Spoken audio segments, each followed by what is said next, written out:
to kick off our 50th anniversary celebration. Since 1971, when the idea of Despierta Boricua was conceived, Despierta Boricua has provided students of Puerto Rican heritage with a space to educate, celebrate, and motivate one another through collective appreciation of our shared Puerto Rican ancestry. This celebration will go into tomorrow night via Zoom and is really meant to serve as a space for an appreciation of Despierta Boricua's past, while also serving as a catalyst for Despierta Boricua's future. The 50th anniversary celebration is a 2-day program curated by the Despierta Boricua Planning Committee. Thank you all. And we have right now, thankfully, an audience composed of Yale students, alumni, and members of the Puerto Rican community from across the nation. Our goal is really to celebrate the efforts of the Puerto Rican students at Yale who cultivated their own space within the Yale community and established an important legacy in Yale's history. As such, our event theme, Despierta Boricua, Honoring Our Past, Igniting Our Future, serves to highlight the struggles and successes of Puerto Rican Yalies in driving social, racial, and economic change on campus. Thank you all for being here as we celebrate. As a thank you, 2 lucky attendees will be given 2 copies of War Against All Puerto Ricans by Nelson Antonio Dennis after tonight's events. Before we move on, as a final note, please be courteous to our speakers and have your microphone off during the events, unless we're in a session where audience members are welcome to participate. We'll be recording all sessions tonight except for the memorial service and DB Zoom social. We hope you enjoy.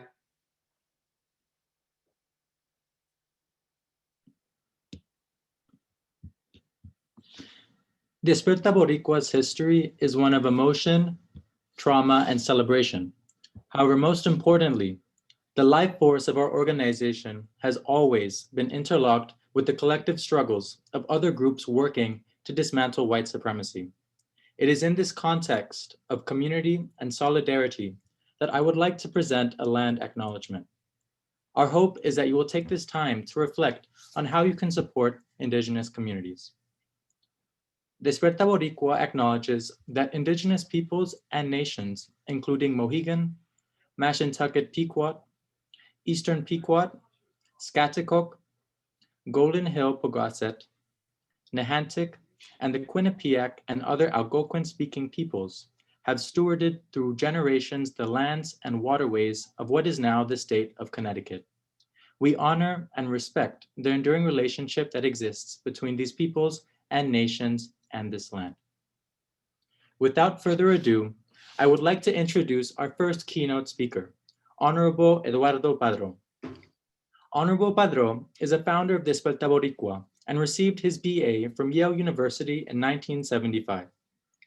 He received his JD from the New York University School of Law in 1980 and was elected to the New York County Supreme Court in 2002.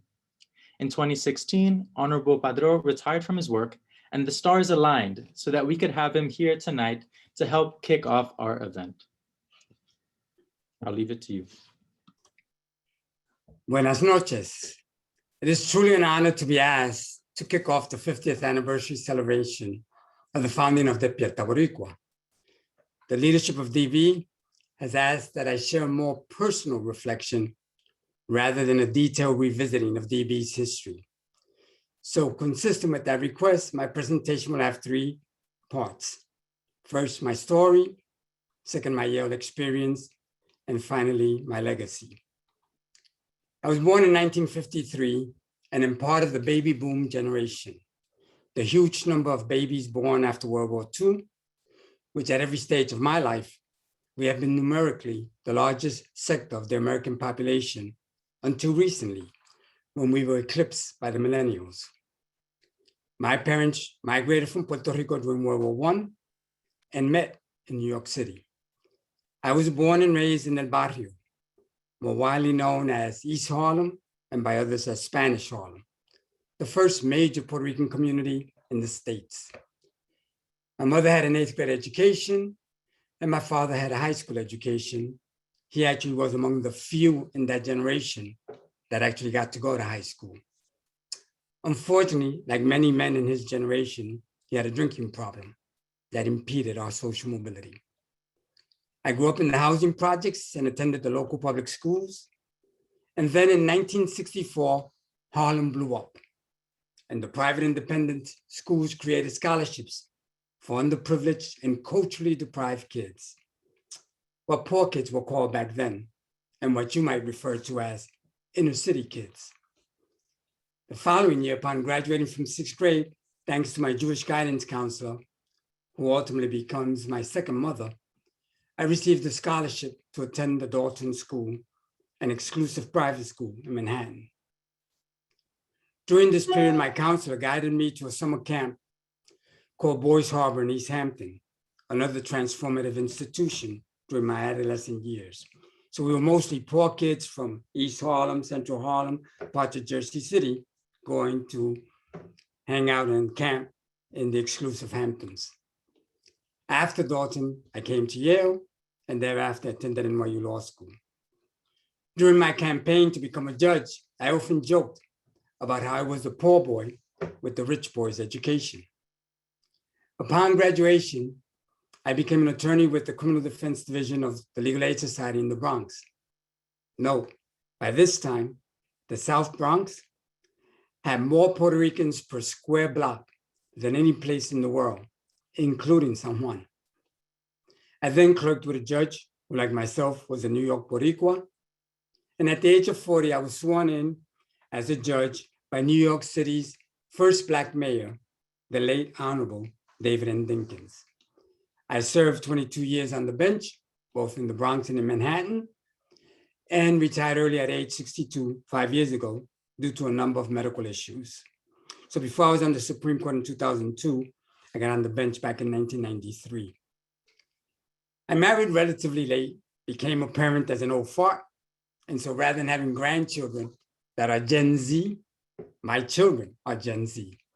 My daughter's in the first year at Smith, and my son is still in middle school. Many parts of my story are shared by most of the Boricuas who arrived on campus during my 4 years. We were first-generation New Yorkers or stateside Ricans. The bulk of us had grown up in predominantly poor Puerto Rican neighborhoods, which, by the way, most had sizable African-American populations. And most of us had at least one working parent. The New Yorkers probably had an oversized representation from the New York City housing projects, which placed in a historical context, the projects were actually a step up from the tenements. The majority of us were the first ones in our families to attend college or to graduate from college. And ultimately, many of us became the first professionals in our nuclear and often in our extended families. For example, of over a dozen older cousins on both sides of my family, I was the first to earn a college degree, and of course, the first to become a professional. I was 6 years old when we welcomed the year 1960 and turned 17 in 1970. This was the decade in which I came of age. The 60s were a decade of incredible unrest, social justice struggle, and revolution. Much like the pandemic has touched every aspect of your life over the past year, and just like the past 4 years of your life have been impacted by the oversized persona of President Trump and his policies on one side, and the Me Too and Black Lives Matter social movements arguably on the other side, the tumultuous nature of the entire decade of the 60s were an integral part of our very existence. Probably every major urban center in the nation was lit aflame with the 60s riots. The civil rights movement of the South was eclipsed by a militant Black Power movement that was accompanied by Black cultural movements throughout the North and on the coasts. The Puerto Rican communities were in the midst of this explosion of cultural pride, as well as the social and political movements of groups like the Young Lords and Aspira, as well as the struggle in support of bilingual and bicultural education. A similar phenomenon was taking place in Aztlán, the US Southwest, with La Raza and the Brown Berets. Chinatowns were exploding with groups like Iwo Kun. The American Indian Movement, or AIM, was frequently on the front pages of the newspapers as they tackled centuries of oppression. A new feminist movement was taking hold of the country. And in 1969, the Stonewall riots in New York placed the LGBTQ movement front and center. All of this was taking place against a historic anti-war movement, tearing our nation and much too often our families apart.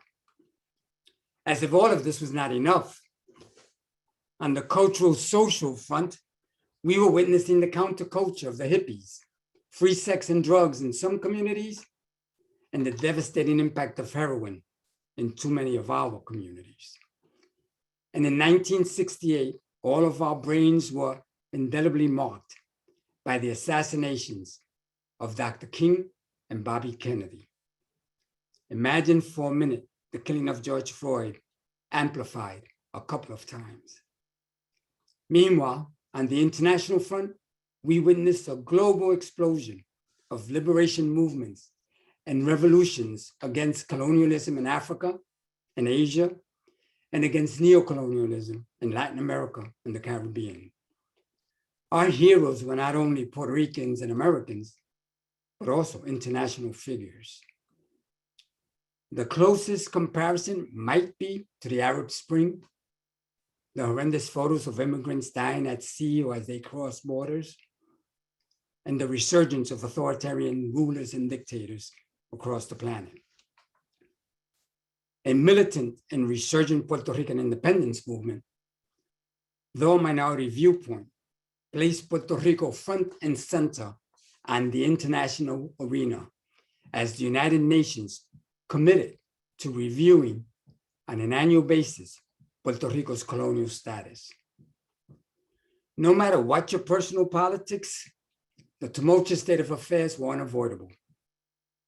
And here we were, the first large generation of US-born and or raised Puerto Ricans, children of mostly working class parents with limited academic education, trying to figure out who were we in this picture?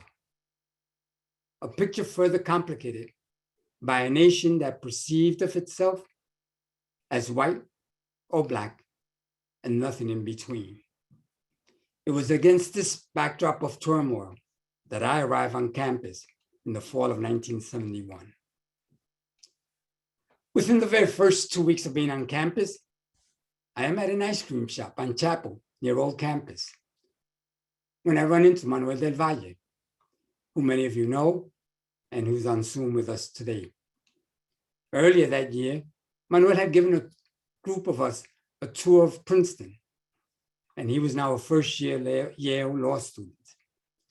Manuel, who was in his early 20s, was a seasoned veteran of organizing on campus. He had been trained in the Aspira process while in high school and had already organized at Wesleyan and Princeton. Little did I realize how much that encounter would alter the course of my life. We hit the ground running and were quickly joined by Cruz Ramos, another freshman from the Bronx, Hector Medina, a junior, and our first chair, who was from the Lower East Side, and Gilberto Casellas, a sophomore from Tampa, who I know is also on with us tonight. We initially formed Boricuas Unidos in 1971, believing we were one people and that we had to work together. So we reached out to the leadership of the informal grouping of islanders. Unfortunately, though we all perceived ourselves as Puerto Ricans, we really reflected two different worlds. The islanders were born and raised, of course, on the island. They came exclusively from the island's top private schools and represented the island's elite and professional class. We were raised in the urban ghettos. Our parents were working class, often with limited education. And while the islanders were almost all white and well off, we were almost all poor and perceived ourselves as non-white. The effort dissolved in disputes over tactics and strategies having to do with Yale's admissions process and ultimately about the very core of our raison d'etre. Upon splitting with the Islanders, I recommended the name Despierta Boricua. The name is rooted in the slogan, Despierta Boricua, defiende lo tuyo, which we New Yorkers identified with activists like the Young Lords. The chant was a call to action, which actually originated with the island's independence movement. We were driven by a need to be politically active, to be a voice on behalf of our people.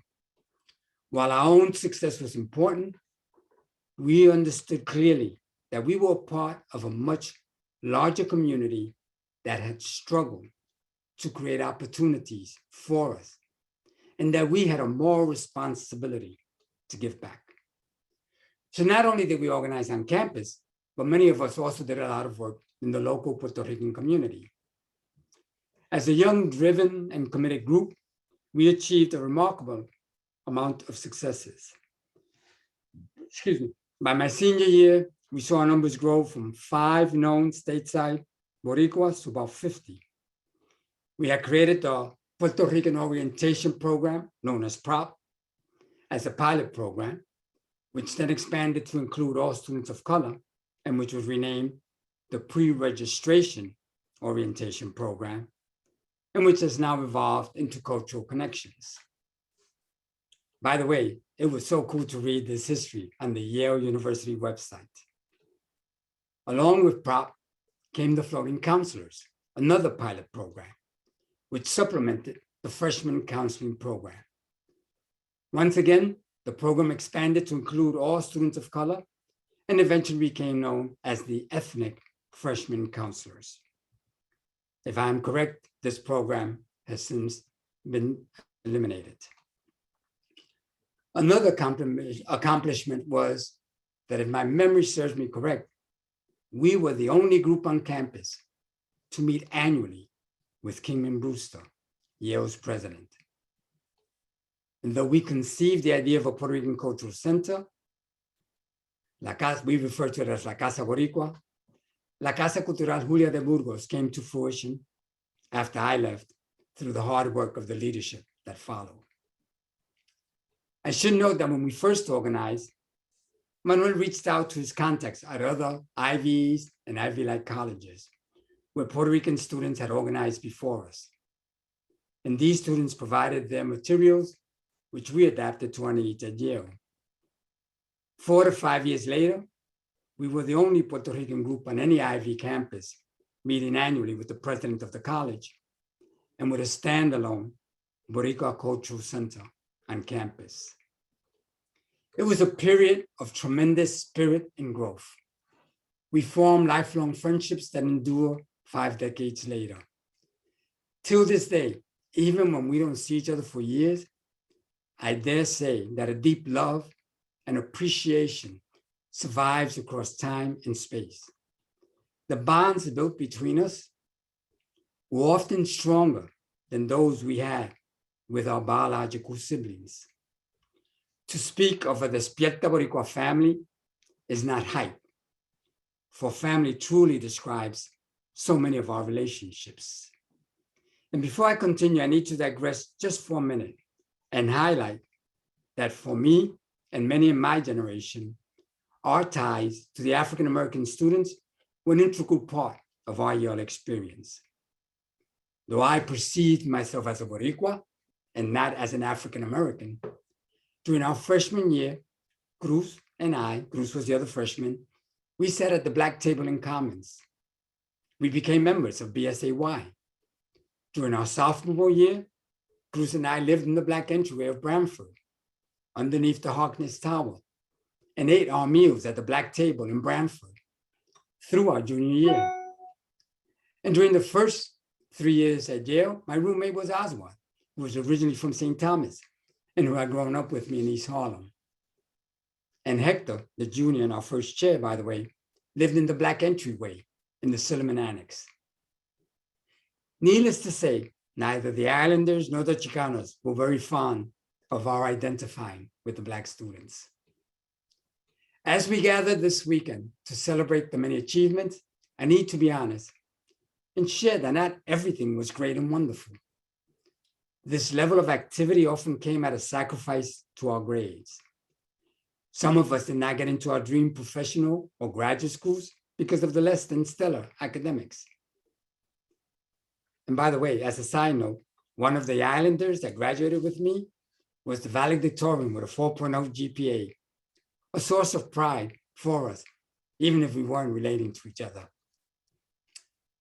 There were those that eventually dropped out and graduated from other colleges. We were young, but yet we thought we knew it all. We made demands of ourselves and each other that were excessive. We were often dogmatic in our political views and stances, and often alienated others, and at times, even each other. Over time, I have conveyed my own share of mea culpas. There was an intensity to our existence that just did not let up. And by the way, it was not just us. This was really a national phenomenon with our generation. The isms of our community were alive and well in DB. We were not immune from the racism, sexism, homophobia, classism, and narrow nationalism that pervaded our culture, our communities, and tragically, so many of our families. To this day, I still recall clearly looking out of my window in Welch Hall during my freshman year, looking out on a quiet, snow-filled New Haven Green, feeling the loneliness and questioning, what was I doing? Trust me, there were repeated moments of questioning whether I should even be at Yale. I and many of us were also struggling with the crises of our nuclear or extended families back home. I recall the bus ride to New Haven when I cried the entire trip because my family was going to give up my foster brother to adoption, knowing that if I left Yale, I could prevent it. Or the stress of whether I should return home to stand by my mother as she finally entertained the idea of whether to divorce my dad, or just to help her deal with my older brother's heroin abuse. And I dare say that these few examples pale by comparison with the issues others in our group had to confront. Over the decades, I have often asked myself whether if I had to do it again, would I go to Yale? And if yes, would I have participated in organizing? The answer has always been a resounding yes to both parts of the question. But every time that yes has been followed by a big but. But I would do many things differently. I want to close with a request for a quick reflection on how do I see my legacy, or what do I want my legacy to be? The fact that we are gathered here today, almost 50 years later, with Despierta Boricua still active, is in and of itself a testament to a living legacy. A legacy I cannot claim as my own, but more accurately, as the legacy of 5 initial founders, as well as, and I need to be perfectly clear, the legacy of generations of DB student leaders, many of whom are the alum on Zoom with us tonight, who committed to the organization and in the process made their own contributions, as well as their own sacrifices. For me, there's also an important emotional, if not spiritual, component to the story, a feeling difficult to describe, but which runs deep into my soul, a combination of satisfaction, pride, joy, accomplishment, meaning, and purpose. And this feeling is complemented by another emotion of being truly inspired and touched as I watch a new cadre of young leaders move the organization forward into yet another decade. Were we living in an ideal universe, by now the United States, Puerto Rico, and all the nations of the planet would have evolved to a point of equality and equity that would obviate the need for Despierta Boricua to have as a core value the struggle for social justice. But living in the world of growing economic disparity, both here and abroad, of an increased existential threat created by climate change, and the resurgence of dark forces, which have emboldened both here and abroad, the isms we have fought against for most of our lives, and which threaten some of our most basic freedoms that we have struggled for, and which at times we might have thought we could take for granted. I truly hope that DB will continue to be true to its four-part mission. One, of supporting Puerto Rican and other students of color.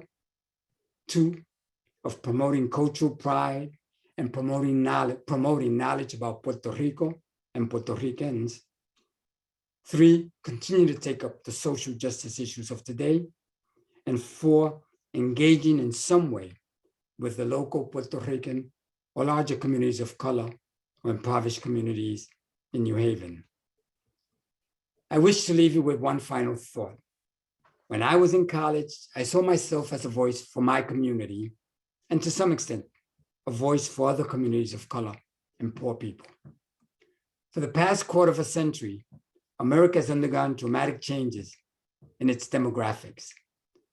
For example, in this new America, among the youngest elementary school children, all the children of color combined now outnumber children of purely European descent. We who are now second, third, and even fourth generation have every right to claim this nation as our own, no longer foreigners in a strange land. And important as it is that we continue to be a voice for our community, I sincerely hope that we internalize that we can and we must speak to the future of the American nation. And as we do so, it is my sincere hope that we shall not shy away from partnering with our extended family on the island and supporting the struggles of our sisters and brothers en nuestra querida Isla del Encanto y de nuestros antecesores. I look forward to an expanded intergenerational dialogue in our ever-growing Despierta Boricua family, as long as the good Lord allows me to be on this planet. Muchas gracias y buenas noches.